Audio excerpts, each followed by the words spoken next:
बेमौसम अगर असू जमीन में वो बीज हणंदासीं न फुटंदो भई आया ना। अच्छा खाली मौसम भी दरकार कोन हुंदी आहे, बल्कि उहा ज़मीन भी सुठी हुजे, ज़मीन भी सुठी हुजे ऐं उन जी वरी नशो नुमा भी असू सही तरह करियूं, पानी भी उनके ॾियूं, यूरिया भी ॾियूं वग़ैरह वग़ैरह, पोइ इहो बीज असांखे फल ॾींदो, फुटंदो। लेकिन अगर बीज इहो असू किन कलर वारी ज़मीन में हणूं, किन रेतीअ में हणूं ऐं वरी उनखे पाणी बाणी असीं न ॾियूं त उहो कोन फुटंदो, ई सड़ी वेंदो। त यादि रखियो जॾहिं असां ला इलाहा इल्लल्लाह मुहम्मदुर रसूलुल्लाह चयोसीं, इकरारुम बिल लिसान व तस्दीकुम बिल क़ल्ब, असां इस्लाम जे दायरे में दाख़िल थियासीं। हाणे इस्लाम जो यानी बीज असांखे मिली वियो। हाणे ज़रूरी आहे जो उन बीज खे असूं साज़गार माहौल ॾियूं, सुठी ज़मीन में पोखियूं ऐं सुठो उनखे माहौल ॾियूं ताकि उहो बीज वॾो थिए, फलदार थिए। त यादि रखो ईमान जो बीज जॾहिं ला इलाहा इल्लल्लाह मुहम्मदुर रसूलुल्लाह चयोसीं असांखे मिलियो, पोइ हाणे उन जे लाइ साज़गार मौसम, साज़गार ज़मीन, साज़गार आब हवा, इहो ख़ुदा जो कसम मुस्तफ़ा जो मोहबत आहे, मुस्तफ़ा जी अदब आहे। कलमो पढ़ी करे मुस्तफ़ा जी मोहबत, मुस्तफ़ा जी ताज़ीम अगर न हुंदी तो पोइ ईमान वारो जेको बीज आहे इहो हिते सड़ी वेंदो, वरी फुटंदो कोन। ई सम्झो तो कलर वारी ज़मीन में लॻो आहे, कलर वारी ज़मीन में लॻो आहे। या अल्लाह तो पंहिंजे नबीअ खे शाहिद भी बनायो, मुबशिर भी बनायो, नज़ीर बनायो, सब शानियूं अता करे तो मोकिलियो। वजह भी ॿुधायल तो मिनू बिल्लाहि व रसूलिही, ता तव्हीं अल्लाह ते ऐं अल्लाह जे रसूल ते ईमान आणियो। या अल्लाह ला इलाहा इल्लल्लाह मुहम्मदुर रसूलुल्लाह पढ़ियोसीं, ईमान जो बीज मिली वियो, इस्लाम में दाख़िल थियासीं। अॻिते या अल्लाह पोइ हाणे छो कयूं, कलमो पढ़ियोसीं या अल्लाह पोइ हाणे, या अल्लाह असां सम्झोसीं त हाणे निमाज़ हूंदी, रोज़ो हूंदो, तुंहिंजो ज़िक्र हूंदो, तुंहिंजी तस्बीह हूंदी, नेक अमल हूंदा। रब फरमाए तो ईअं न आहे। ईमान में जॾहिं आयाऊं, मुसलमान थियाऊं, हाणे छो करियो, रब इरशाद फरमायो व तो अज़्ज़िरूहो व तो वक्किरूहो, हाणे मुंहिंजे महबूब जी ताज़ीम करियो, हाणे मुंहिंजे महबूब जो अदब करियो, मुंहिंजे महबूब जी इताअत करियो, मुंहिंजे महबूब जी मोहबत ऐं अदब खे पंहिंजे दिलि में पैदा करियो। या अल्लाह मोहब्बत ऐं अदब ताज़ीम खां बाद पोइ हाणे रब फरमाए थो व तो सब्बिहू हो बुकरतों व असीला, हाणे मां रब जी इबादत करी। ईमान मिली वियो, ईमान खां बाद रब फरमाए थो व तो अज़्ज़िरू हो व तो वक्किरू हो, मुंहिंजे महबूब जी अदब ऐं उनजो ताज़ीम ज़रूरी आहे। इहो न हूंदो त पोइ अॻिते जेको रब फरमाए न व तो वक्किरू हो बुकरतों व असीला, पोइ इहे जेकियूं चीज़ूं आहिनि, निमाज़ आहे, रोज़ो आहे, रब जो ज़िक्र आहे, रब जी तस्बीह आहे, रब फरमाए थो इहे क़बूल आऊं कोन कंदुसि, बल्कि वो जेको बीज अव्हांखे मिलियो न, इहो बीज बि सड़ी वेंदो जेसि ताणी मुंहिंजे नबीअ जो अदब ऐं ताज़ीम अव्हां जे दिलि में न हूंदी। तुमिनू बिल्लाहि व रसूलिही, ता तव्हीं अल्लाह ते, अल्लाह जे रसूल ते ईमान आणियो। पोइ अॻिते रब फरमाए व तो अज़्ज़िरूहो व तो वक्किरूहो, पोइ मुंहिंजे महबूब अलैहिस्सलातु वस्सलाम जी ताज़ीम करियो, उन जो अदब करियो, छो उन जो अदब असल ईमान आहे। वो अवां जो जेको बीज ज़मीन में अवां पोखियो हो, इहो वॾो फलदार दरख़्त बणी वेंदो, अव्हांखे फल बि ॾींदो, अवां जो ईमान इहो अव्हांखे फ़ाइदो बि अता कंदो। दुरूद पाक पढ़ंदा हुआसीं।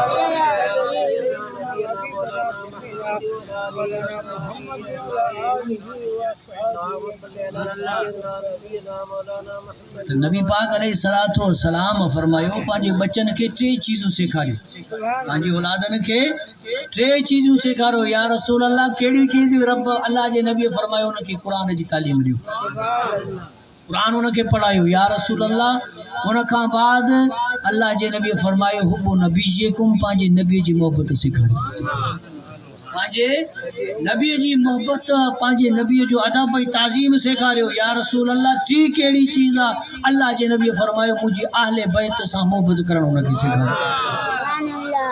थी असांजो जेके मीलाद जा प्रोग्राम थींदा आहिनि, उन्हनि जे ज़रिए असूं वरी इहो जज़्बो पंहिंजी नंढड़ी ॿारनि में मुंतक़िल करण जी कोशिशि कंदा आहियूं। मोहबत जेका आहे बाज़ार में को थी मिले, ज़बरदस्ती केरु कंहिंजे दिलि में को थो विझे। यादि रखो इहो अल्लाह जी तरफ़ खां हिकिड़ो इनाम थो हुजे, रब चूंडे थो दिलियूं, लेकिन ये जो मिलाद है इन जे ज़रिए यो थींदो है जो मोहब्बत रसूल जो जज्बो उभरंदो है असांजी नौजवान नस्ल जे अंदर। तो मुसलमान एतरा 100 साल गुजरी विया अज भी पांजे नबी जे जमण वारे ॾींहं के कोन विसारियूं आहिनि।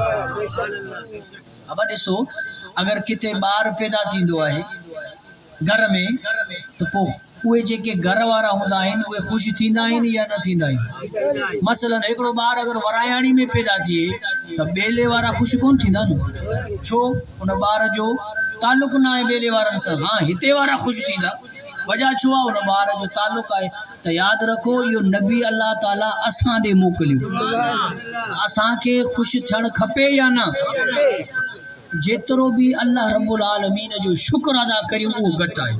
तो सहाबा किराम अल्लाह जे नबी जो केतिरो अदब ऐं केतिरो ताज़ीम कंदा, केतिरो अल्लाह जे नबी सां मोहब्बत कंदा। हज़रत उस्मान गनी हज़रत कुबास खां पुछा कयो, हज़रत कुबास साहबी रसूल उन खां पुछा कि हज़रत उस्मान उन खां पुछा कि अब ॿुधाए उम्र में तू वॾो आहीं या नबी पाक वॾो आहे। उम्र में तू वॾो आहीं या अल्लाह जो नबी वॾो आहे। हज़रत कुबास उस्मान के कहिड़ो जवाब थो ॾे। हज़रत कुबास फरमाए तो वॾो तो मुझो नबी आहे, बस पैदाइश पहिरियां मुंहिंजी थिए आहे। आऊं सिर्फ पैदा पहिरियां थियो आहियां, बाक़ी वॾो मुझो नबी अलैहिस्सलातु वस्सलाम। अहिड़े तरीक़े सां ॿिए किन साहबी खां ग़ालिबन हज़रत अबू बकर खां या ॿिए किन साहबी खां पुछा कयूं तो तू वॾो आहीं या हुजूर वॾो आहे। अब हीअ ॻाल्हि हूंदी आहे उमिरि जी। मसलन हाणे अदा हकीम ऐं आऊं ॿयूं हुजूं, मास्टर असां पुछे अदा हकीम वञूं त ॿ ॿुधा अदा हकीम तू वॾो आहीं असां वॾो अब इहा आहे न, इन में बेअदबी त कोन्हे न। हूअं त इहो मुंहिंजो हथु चुमे थो अदब करे थो, लेकिन इहो चुण में इहो बेअदबी कोन महसूसु कंदो त आऊं वॾो आहियां, इन में का बेअदबी न आहे। मगर सहाबा किराम इन लफ़्ज़ के भी बेअदबी समझंदा हुया। उम्र में वॾा हुजण जे बावजूद भी चवंदा हा वॾो तो हुजूर आहे, असूं पैदा पहिरियां थिया आहियूं। अदब ॾिस, अल्फाज़नि जो चुनाव ॾिस, ताज़ीम ॾिस। ॿिए साहबीअ खां पुछा कयूं बाबा तू ॿुधा तू वॾो आहीं या अल्लाह जो नबी वॾो आहे। हुन बि इहो जवाबु ॾिनो त वॾो त हुजूर ई आहे मगर ॿुढो आऊं आहियां। अब अल्फाज़नि जो चुनाव, वज़ो त हुजूर आहे बस उम्र रसीदा मां आहियां, आऊं ॿुढो थी वियो आहियां, ॿुढो आहियां, मोहम्मद रसूलुल्लाह वॾो आहे। सहाबा किराम अहिड़ो पंहिंजे नबीअ जो अदब ऐं ताज़ीम कंदा हुया, एतरी मोहब्बत कंदा। हज़रत ज़ैद खे काफ़रनि गिरफ़्तार कयो हिकिड़ी जंग जे अंदर, त काफ़िर उन्हनि खे ऑप्शन ॾिनो, हुनजो ईमान परखणु चाहियूं, ॾिठूं त केतिरी मुसलमान पंहिंजे नबीअ सां मोहब्बत कनि था। हज़रत ज़ैद खे गिरफ़्तार कयूं, जलियूं, हथ पेर ॿधूं, तलवार हुनजी गर्दन ते। काफ़िर मुशरिकीन चवण लॻा ज़ैद खे, ज़ैद अगर तू चाहीं असू तो के फिटो करियूं, वञ तू पंहिंजे माटनि सां बच्चनि सां खुशहाल ज़िंदगी गुज़ारी, ऐं तू आया इन ॻाल्हि खे पसंदि कंदो जो तुंहिंजो नबी हिते हुजे तुंहिंजी जॻह ते, ऐं माज़ल्ला असू हुनजो सर कलम करे छॾियूं। हज़रत ज़ैद खे हुननि ऑप्शन ॾिनूं परखण जे लाइ त ज़ैद तुंहिंजो छो ख़्यालु आहे जो असू तोखे छॾे ॾियारियूं, वञ पंहिंजे सुकून सां ज़िंदगी गुज़ार, ऐं तुंहिंजो नबी हिन जॻह ते हुजे ऐं असू हुनखे गिरफ़्तार करे हुनखे मारे छॾियूं, क़तल करे छॾियूं, तुंहिंजो छो ख़्यालु। हज़रत ज़ैद हुन काफ़िरनि खे कहिड़ो जवाबु ॾिनो।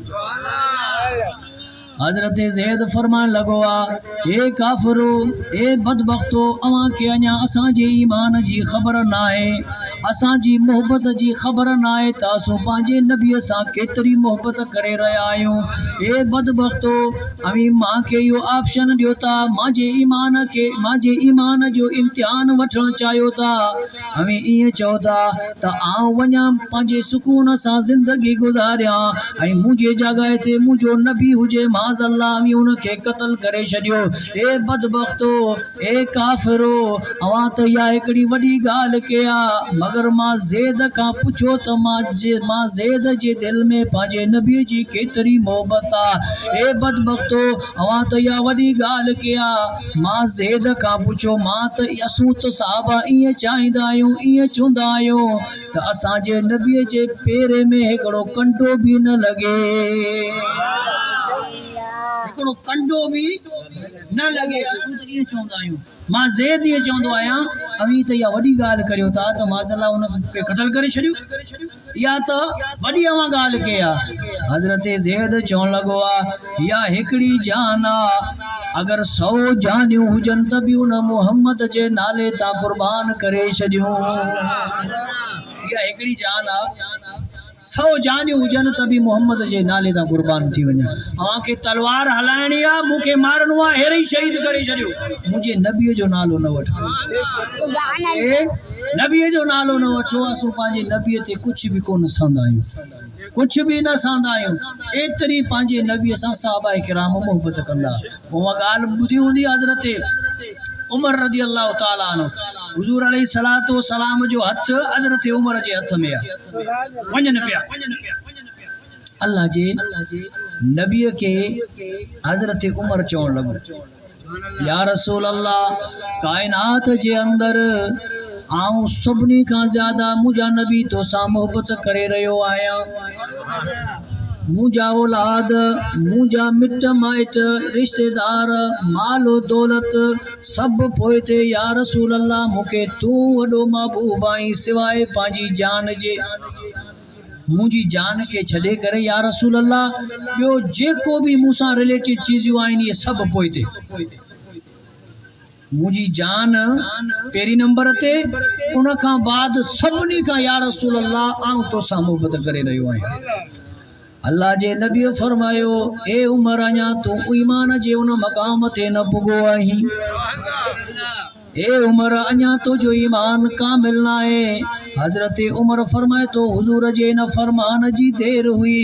ॿी रिवायत जे अंदर अचे तो, अल्लाह जे नबी उन जे सीने ते हथ लगायो, हथ लगाइण जी देर हुई, या ये कलिमात अदा करण जी देर हुई। उमर फारूक फरमाए तो, या रसूल अल्लाह, या हबीब अल्लाह, हिन तो जे फरमान का पेरिया या हथ लगाइण का पेरिया मुझी मोहब्बत जी कैफियत, मुझी मोहब्बत जो आलम यो हुयो जो या रसूल अल्लाह मुझी जान पेरिया हुई, मूंखे पंहिंजी जान अजीज हुई, बाकी हर शय का अवां जी ज़ात मूंखे महबूब हुई।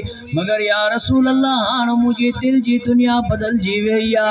हाण मुझी मोहब्बत जो आलम इहो आ जो मुझा महबूब मुझी जान भी पोइ ते रहिजी आ, तो जी ज़ात पेरिया आहे। या रसूल अल्लाह हाण मुझी मोहब्बत जो वो आलम आहे जो मुझू या हिकड़ी जान आहे, अगर 100 जानियूं हुजन या रसूल अल्लाह तो जे नाले ता कुर्बान थी वञा। अल्लाह जे महबूब जी हदीस, ला युमिनु अहदुकुम हत्ता अकूना हब्ब इलैहि मिन वालिदिही व वलदिही वन नास अजमईन। आमा एस्तानी को मानू साहिब ईमान थी न तो सके जेस्तानी वो पांजे तमाम अजीज व अकारब औलाद मिट माइट का वधीक मां मुस्तफा सी मोहब्बत न करे। ईमान अल्लाह जे नबी ईमान जी केड़ी तारीफ के अमल जे जरिए कोन की बल्कि मोहब्बत जे जरिए की। केड़ी तारीफ की नहीं फरमाया, ला युमिनु अहदुकुम, आमा केर एस्तानी साहिब ईमान थी न तो सके जेस्तानी मां मोहम्मद उनन का तमाम चीजन क्या ज्यादा अजीज न थी वने। दुरूद पाक बुलंद आवाज़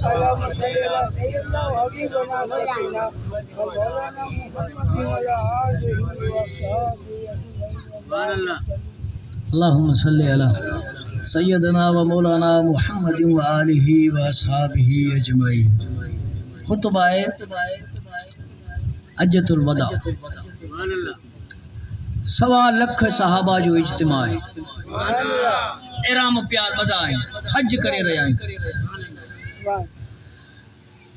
नबी पाक अलैहिस्सलातु वस्सलाम पंहिंजी उठ मुबारक जे मथां सवार आहिनि। हुजूर अलैहिस्सलातु वस्सलाम उठ जे मथां सवार आहिनि। सहाबा किरामन खां सवाल कयूं, सवाल आसान हुया, ॿुधे जाओ। अल्लाह जे नबी साहबा का पेरियों सवाल कयो, ए मुझा साहबियो बुधायो अय्यो यौमिन हाज़ा, ए साहबियो बुधायो अज केड़ो ॾींहुं आ। सभिनी साहबा के ख़बर हुई त अज हज जो ॾींहुं आ, हज करे रहिया आहियूं, इहराम बदा पिया आहिनि। मगर साहबा किरामन खां जॾहिं अल्लाह जे नबीअ इहो सवाल कयो त अय्यो यौमिन हाज़ा, केड़ो ॾींहुं आ, साहबा के जवाब आयो पे त या रसूल अल्लाह हज जो ॾींहुं आ। मगर साहबा केड़ो जवाब ॾिनो? साहबा फरमाइन था अल्लाह व रसूलहू आलम, अल्लाह ही अल्लाह जो रसूल बेहतर जाने तो त या रसूल अल्लाह अज केड़ो ॾींहुं आ। वरी अल्लाह जे नबी ॿियो सवाल कयो, अय्यो शहरिन हाज़ा, अवी मूंखे ॿुधायो त इहो केड़ो महीनो आ। सभिनी साहबा के ख़बर हुई त हज जो महीनो आ, हज करे रहिया आहियूं, इहराम बदा पिया आहिनि। मगर हिकिड़े साहबी जवाब कोन ॾिनो। साहबा फरमायो अल्लाह व रसूलहू आलम, अल्लाह ही अल्लाह जो रसूल बेहतर जाने तो त इहो केड़ो महीनो आ। वरी अल्लाह जे नबी टियों सवाल कयो। हदीस पाक जे अंदर अचे तो त हुजूर यहाँ मक्के जे शेर जी तरफ इशारो करे पुछा कयो, अय्यो बलदिन हाज़ा, हे मुंहिंजा साहबियो ॿुधायो त इहो केड़ो इलाइक़ो आ, केड़ो इलाइक़ो आ। अय्यो बलद, बलद शेर के चयो वेंदो आ। साहबा खे ख़बर हुई, साहबा त उन मक्के जे इलाइक़े जा माण्हू हुया, ख़बर हुई त मक्के जो इलाइक़ो आ, मक्के जो शेर आ, हज थींदो ई उते आ। मगर साहबा फरमायो अल्लाह व रसूलहू आलम। अब सवाल टे आसान हुया। केड़ा सवाल? अय्यु यौमिन हाज़ा, केड़ो ॾींहुं आ, हज जो ॾींहुं आ। केॾो बि सादो माण्हू हुजे, अणपढ़ियल माण्हू हुजे, उनखां माण्हू पुछा कंदो बा केड़ो ॾींहुं आहे, उहो ॿुधाईंदो आतवारे ॾींहुं। एतिरो त माण्हू सम्झंदो आहे न, हिन जे लाइ का तालीम जी का ज़रूरत न हूंदी। साहबा खे ख़बर हुई, अच्छा उहो ॾींहुं बि मशहूरु ॾींहुं हुयो, हज जो ॾींहुं हुयो, इहराम बदा पिया हा। नबी पाक पुछा के अय्यु यौमिन हाज़ा, साहबा खे घुर्जे जो साहबा ॿुधाइनि अल्लाह जे नबीअ खे, या रसूल अल्लाह हज जो ॾींहुं आहे, हज करे रहिया आहियूं। मगर साहबा न ॿुधायो, वजह कहिड़ी हुई? वरी हुजूर ॿियो सवाल कयो त केड़ो महीनो आहे, अब मशहूरु महीनो आहे हज जो। छा साहबा खे जवाब न ईंदो हो? छो जवाब त बेशक आयो पे, मगर साहबा केड़ो जवाब ॾिनो? अल्लाह ऐं अल्लाह जो रसूल बेहतर ॼाणे, अल्लाह ऐं अल्लाह जो रसूल बेहतर ॼाणे थो। जो सवाल अल्लाह जे नबीअ फरमायो केड़ो इलाइक़ो आहे, साहबा फरमायो अल्लाह ऐं अल्लाह जो रसूल बेहतर ॼाणे।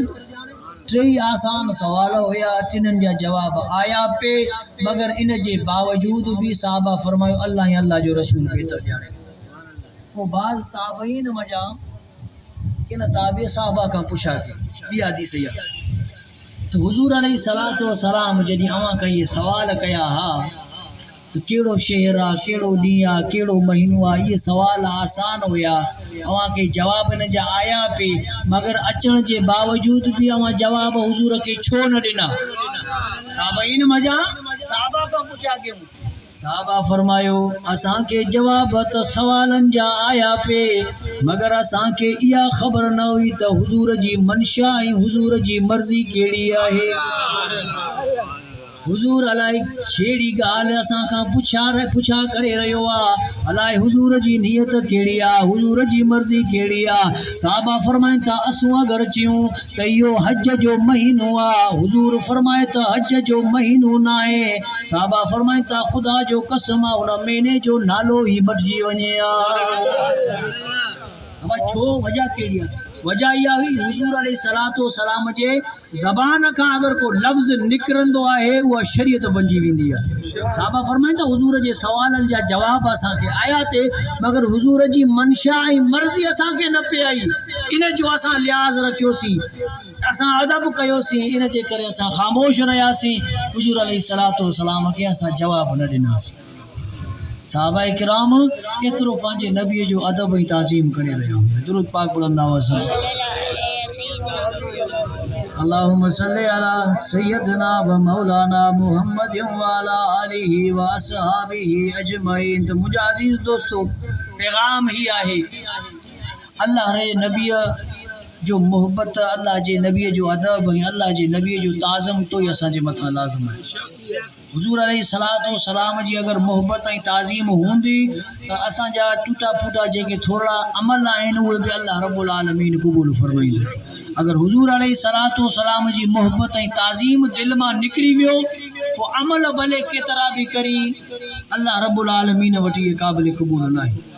टाइम इलाही थी वियो आहे, गर्मी बि इलाही ज़्यादा आहे। अल्लाह ताला मूं जेके कलिमात अव्हांजी ख़िदमत में रखिया अल्लाह उन्हनि जे मथां अमल जी तौफ़ीक़ नसीब फरमाए।